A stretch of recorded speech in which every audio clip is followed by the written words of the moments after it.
guys, it's Stephanie, and I wanted to come on here and just talk about the book of Jude. It is the book right before Revelation.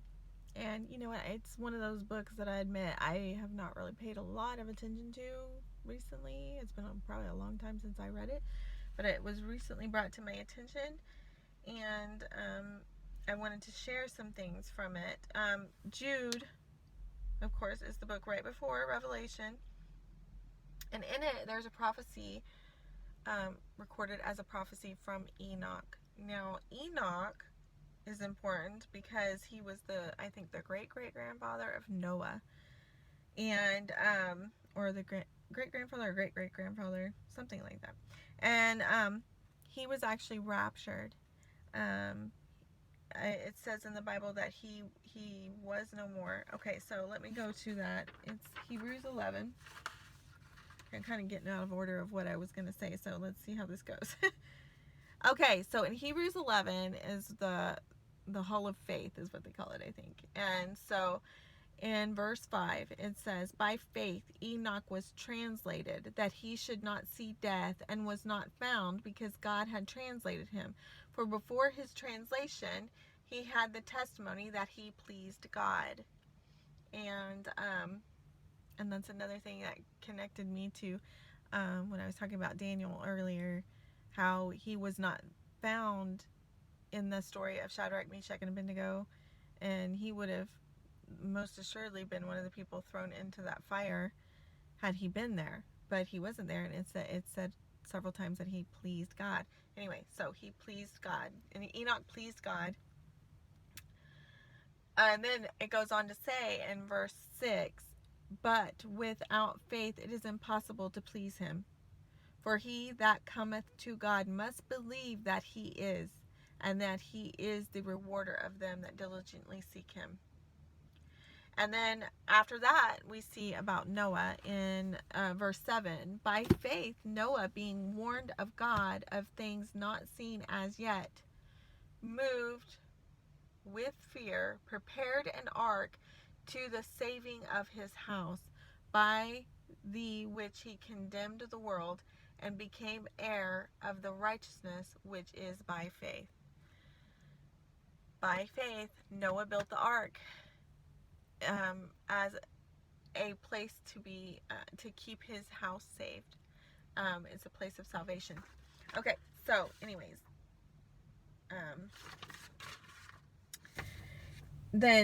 so Enoch, let's go back to Enoch. And this was in Jude. There's only one book of Jude, so it's Jude 21.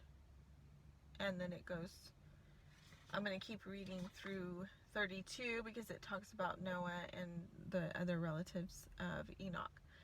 And Enoch lived 65 years and begat Methuselah.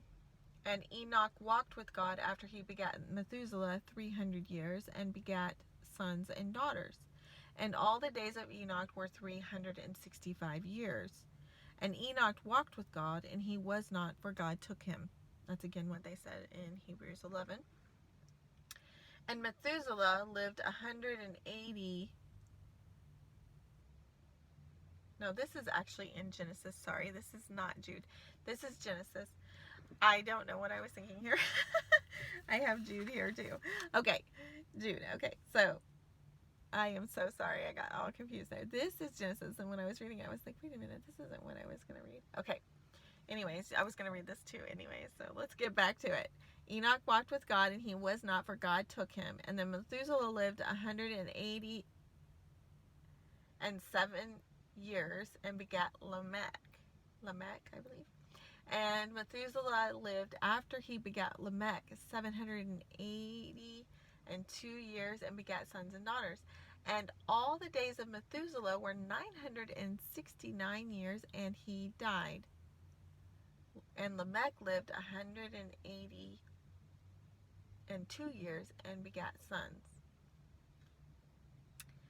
And he called his name Noah, saying, this same shall comfort us concerning our work and toil of our hands, because of the ground which the Lord hath cursed. And Lamech lived after he begat Noah 595 years and begat sons and daughters. And all the days of Lamech were 777 years, and he died. So, this was interesting because, well, for one, Lamech lived 777 years, and then he died. And that would be prior to the flood, right? So,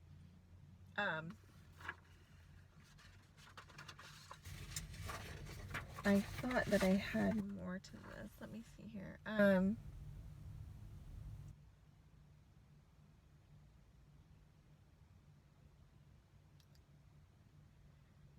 So, so Lamech died 777 years, which is the number of completion, right? 7. And Noah goes into the ark 7 days before the flood begins. This part I find very interesting. I keep feeling in my spirit like the Lord is saying we're in that 7 days of going into the ark prior to, we're in that waiting place, that 7-day waiting place. Like, not necessarily that it's literal 7 days, but we are waiting for something. We're waiting for the rains. We're waiting for heaven to open, we're waiting. And Noah went into the ark 7 days before the flood began. And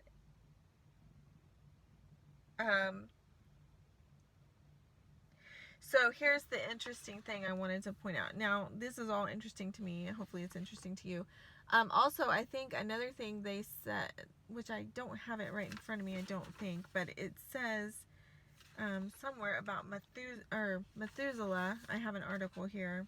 It talks about Methuselah and how he died, and that was kind of like a prophecy. I think that was actually, and he died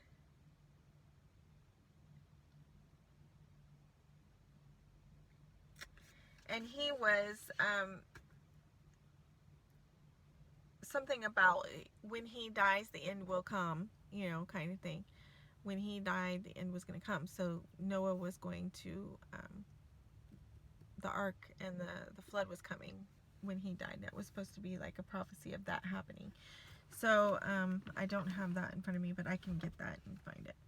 I think it's in this article here, but it's too big for me to search through right now. I'm going to go to Jude because I was going to read Jude, or at least this thing, and then apparently I didn't print that one out. And this is in, again, NIV, this part that I'm doing. And Jude is one book, like I said, and hopefully I can find the prophecy easily.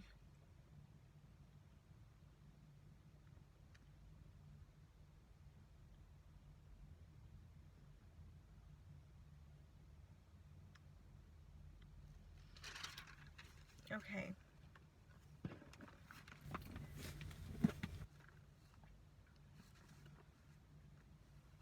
The prophecy from Enoch.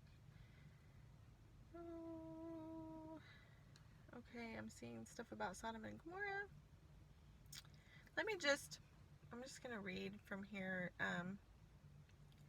Jude 3. Dear friends, although I was very eager to write to you about the salvation we share, I felt I had to write and urge you to contend for the faith that was once for all entrusted to the saints. For certain men whose condemnation was written about long ago have secretly slipped in among you. They are godless men who change the grace of our God into a license for immorality and deny Jesus Christ, our only sovereign, the Lord and Lord.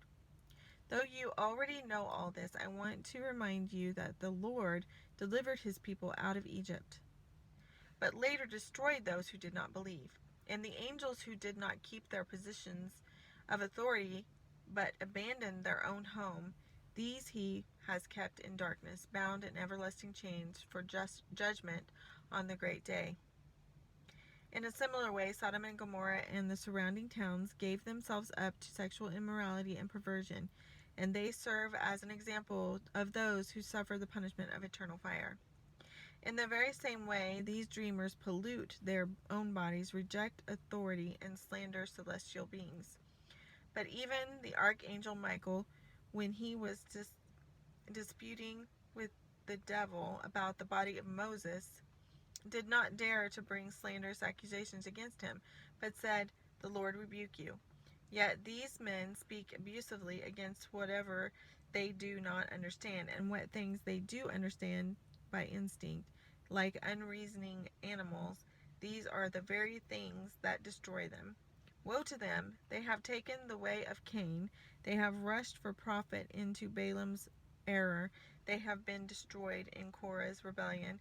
These men are blemishes at your love feasts, eating.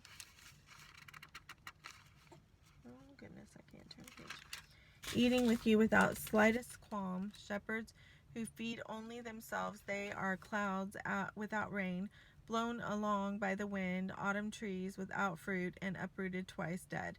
They are wild waves of the sea, foaming up their shame, wandering stars, for whom blackest darkness has been reserved forever. Enoch, here it is, I finally got to it. The seventh from Adam prophesied about these men.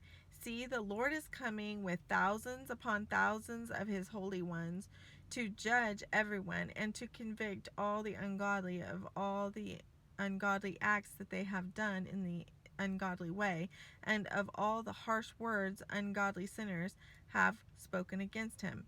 These men were grumblers and fault finders. They follow their own evil desires, and they boast about themselves and flatter others for their own advantage. Anyway, there's the quote from Enoch. And I don't know if it comes from the book of Enoch or if he got the quote some other way.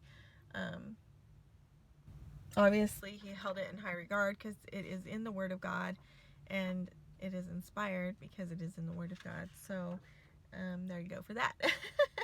Anyways, what I was going to say, okay, so I've been feeling like the Lord's telling me we're in that 7-day waiting period. And what was really cool, I don't know if you guys know about Joshua Aaron, the singer.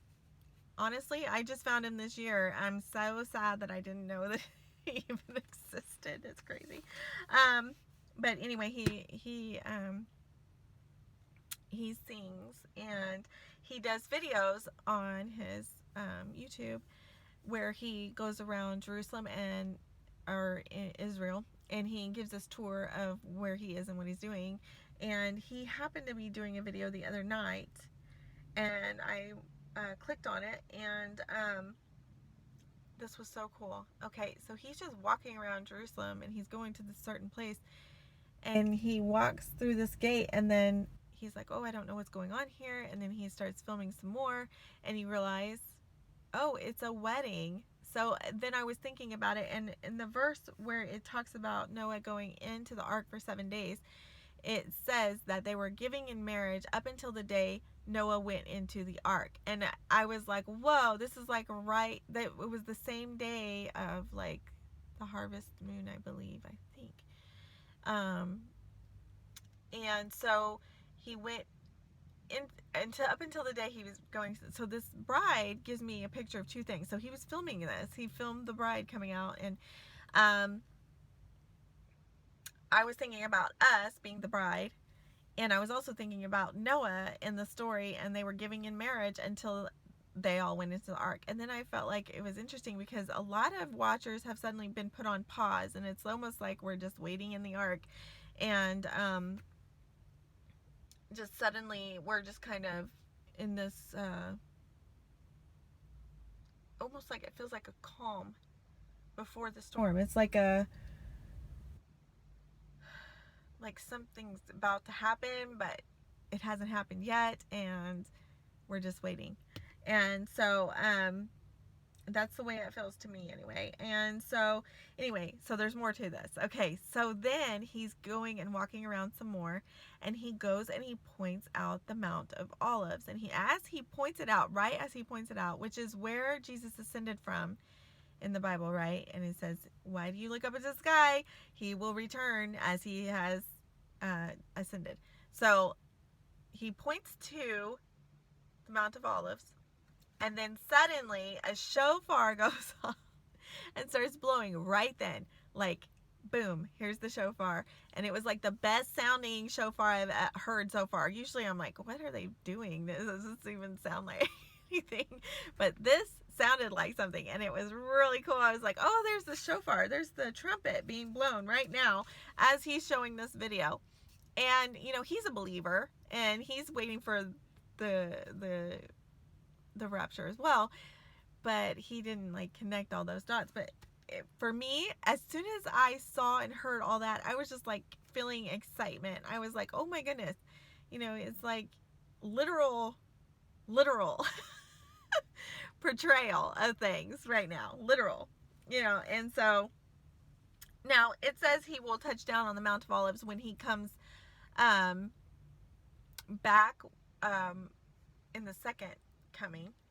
It says he'll meet us in the clouds, but why would he not be like above the Mount of Olives when he comes in the clouds? Because that's where he went up from the Mount of Olives. So maybe he'll come down from the right above the Mount of Olives. And I was talking about olives not that long ago, so this is all like really cool to me. Like, I feel like the Lord's saying. And another thing that was really interesting. Okay, so that hurricane came, Zeta, Z-E-T-A, I think is how it's spelled. Well, I just got this inkling I should look up the name meaning in Hebrew, and it means olive. It means, or olive harvest, or olive tree, and it's olive.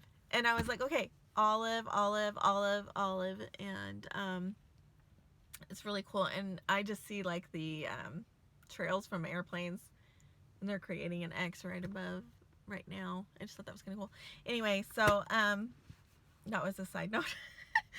And so those are all the things that were coming to me as I was doing or was looking at this. And not to mention, okay, so I did a talk about doves also, and I felt like the Lord had me talk about doves. And so we know about Noah, and he sent out the dove, and the dove brought back an olive branch. And I thought that was cool too. So I was thinking about all that together with that. And so I hope that I touched base on everything that I intended to talk about here. I don't know that I did, and that sometimes happens, but I think I got the important things about Noah, the 777, the 7 days, and Enoch being the great-grandfather of Noah and how he was raptured prior to the flood, and Methuselah, he died right prior to the flood, which was supposed to be the sign that the time was coming. And so and also I was thinking about it, and I was like, how did Noah know it was time to get in the ark? And I'm assuming that the Lord told him. But also I was also thinking about this, and this is just a side note. Okay, we see all these signs going on around the world right now, and people are just like turning a blind eye to it, like completely ignoring that this is happening. And they're like, I just can't wait for things to get back to normal. I just can't wait for things to get back to normal. Things will be normal in 2021. Just suddenly things are going to get normal. I don't know. And so I was thinking about this, and I was like, okay, so Noah goes onto the ark 7 days before the flood. No one questions that. And then all these animals just start showing up at the ark 2 by 2. And no one questions that and thinks, well, what's going on here? Why is this happening? Oh, it's just a coincidence that this is happening? That all these animals are suddenly coming to you and getting on the boat? Hello, people. That's where we are right now. The animals are coming. They're getting on the boat, and it's time. And we're all on the boat waiting, and we're just in this waiting place. I don't know what Noah was thinking and feeling at this time.